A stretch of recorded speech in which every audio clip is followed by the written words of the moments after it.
মই আপোনালোকক মোৰ এটা ভিডিঅ'ত মই কৈছিলোঁ নহয় মোৰ আমাৰ ঘৰত বহুত মেকুৰী আছে বুলি। চাওক মেকুৰীকেইটা কি কৰিছে। এই বেগ এটা পাই বেগটো গোটেই মেকুৰী 1 2 3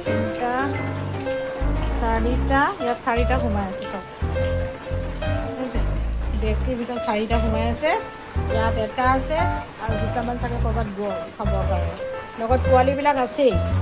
সিহঁতৰ চব অৱস্থা চাইছে কি কয়। অকল মাছ নহ'লে ভাত নাখায়। সিহঁতক মাছৰ প্ৰয়োজন। সিহঁতক অকল মাছেই লাগে। সিহঁতক মাছেই। আজি বৰষুণৰ দিনত চব কি কৰি আছে। সিহঁতৰ কাণ্ড কাৰখানা আচৰিত হ'ব মানে সিহঁতক দিছে ন আপুনি। চব ইমান মস্তি মাৰি চব এইবিলাক ভাই ভনী ককাই ভাই নেকি চব একেলগে শুই আছে। 2টা আছিলে মেকুৰী 2টাৰ পৰা এতিয়া 7টা হ'ল। ভাই মাক বাপেক 2টা আছে 7টা আছে আৰু লগত পোৱালি এক খুব বাৰী চাব। মই আপোনালোকক এইটো শ্বেয়াৰ কৰিম ভিডিঅ'টো।